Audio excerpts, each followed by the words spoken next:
How to be completely 100% unhackable.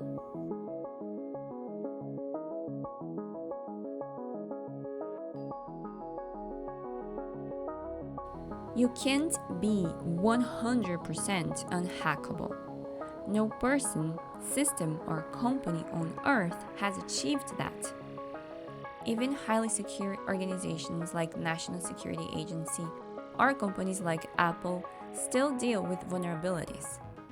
So 100% unhackable isn't possible because software always has bugs, even unknown ones.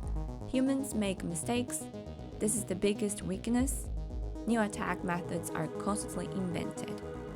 Also, because security is not a switch, it's a continuous process. But you can get close enough that hacking you becomes so difficult it's not worth the effort to hack you. And that's the real goal. Attackers usually ask, even unconsciously, is this person worth the effort and resources compared to thousands of easier targets? Good security makes the answer. Nope, too hard, move on. The real important concept here is cost versus value. They might still attempt things occasionally, but sustained, focused attacks are unlikely unless you are of too high value, whatever this means to them. Most attackers don't keep trying forever. They automate, they test, they move on. Good security doesn't make attacks impossible. It makes you not worth the effort. Most attackers are looking for easy, not resistant targets who are not ready and not seeing it coming. Even the dark doppelgangers work this way. Although, I have to admit, they tend to be much more stubborn. But let's hypothesize, shall we? What if someone were regarded as a high-value target for whatever reason? Could they be compromised by, for example, a well-resourced group of hackers? Hypothetically, even if someone is very motivated and has money, good security practices dramatically reduce the risk. However, it's true that they don't make anything 100% impossible. But this is only because most of security comes from an individual's behavior. The general key idea in cybersecurity is this: you don't aim for unhackable. You aim for too expensive, too difficult, and too risky to bother with. But I say that it is possible to come very close to being impossible to hack. That is, if you have discipline.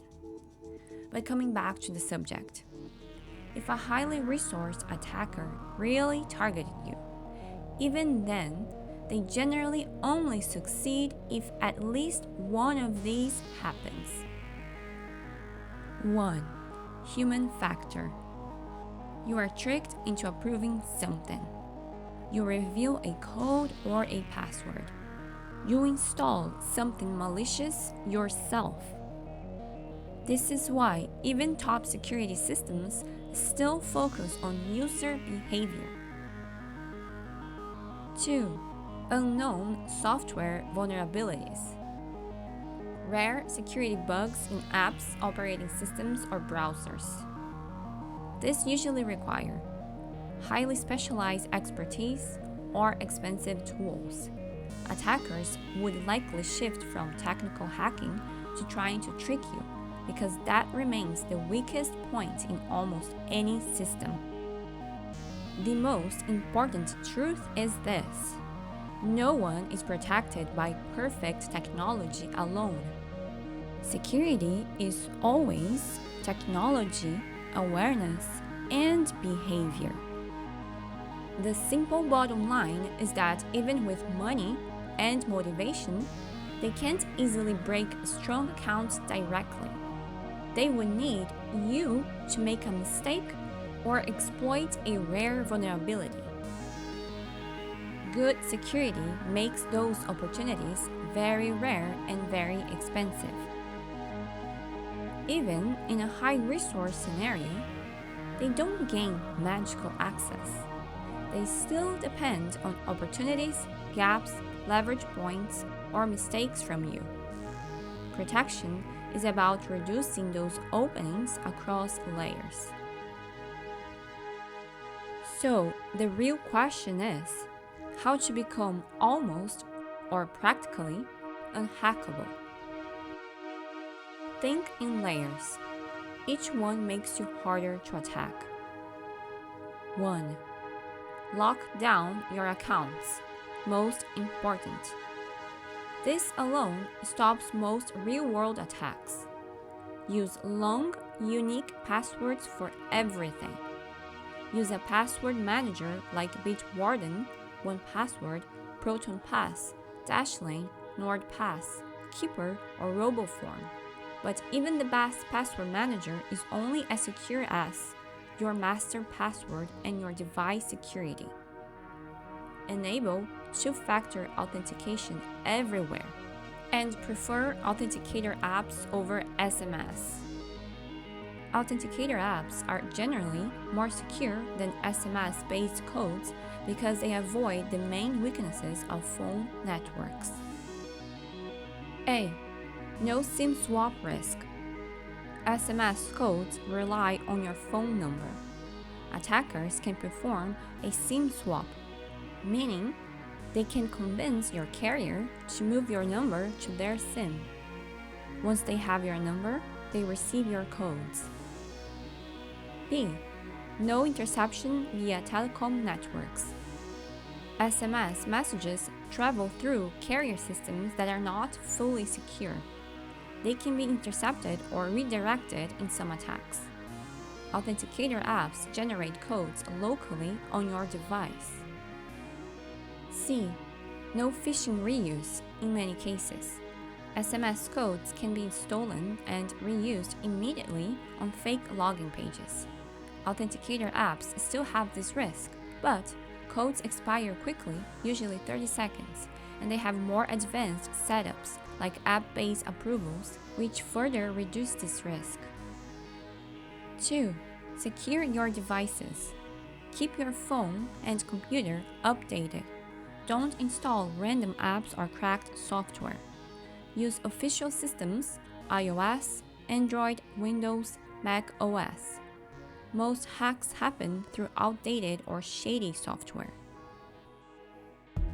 3. Become resistant to scams. AI made phishing very convincing. Never click suspicious links. Double, triple, quadruple check emails, even if they look legit. Some antivirus programs can help scan the emails you receive, but do not rely solely on them. You still need to think for yourself and use your judgment every time you open an email. Be careful with urgency. For example, your account will be locked. The number one way people get hacked today is being tricked, not technical hacking. 4. Protect your network. Use a strong Wi-Fi password. Avoid public Wi-Fi. If you do use a public Wi-Fi, use a VPN. Keep your router updated. 5. Reduce your attack surface. Remove old accounts you don't use. If you can, don't use real name or real data when creating a new account. Limit what you share online. Don't reuse emails or passwords. Never, not even once. Less exposure equals fewer ways in. 6. Separate your digital identity. Use one email for banking or important accounts, one for normal use, one for junk and signups, one for your public persona online, if you have one. 7. Go paranoid mode. If you want maximum security, use hardware security keys like YubiKey. There are some downsides to it though, like you can lose it, so backups are important. It costs money, usually from $20 to $70 per key, and not every service supports them, though major ones do. Use encrypted messaging apps. Consider systems like Tails for sensitive activity. 8. Protect those connected to you. Instead of attacking you personally, the attackers may focus on people you interact with, services you use, platforms you depend on. This is called attacking the environment around you rather than you directly. And now you see one of the reasons I share these videos with you. Even if they strike you as dull, it's only one reason though, of course, not the only one. My motives aren't entirely self-serving. But you can't fully secure other people. Trying to control everyone around you usually backfires. What you can do is reduce how much your security depends on them. Think of it like public health. You can't guarantee no one around you ever gets sick, but you can reduce how easily something spreads between you. 1. Reduce unnecessary exposure. Least dependence mindset. Not every connection needs full access to your life. Separate identities. Work, personal, high-risk contacts. Avoid sharing sensitive info casually, even with trusted contacts. Don't let one compromised person become a bridge into everything you do. In security terms, this is like isolating systems so one breach doesn't cascade. 2. Normalize good security habits without lecturing. You can't force people, but you can influence defaults. Encourage use of password managers and 2FA. Share simple practices like always verify strange requests. Model it yourself. People copy behavior more than instructions. You're not trying to make them experts, just not the weakest link. 3.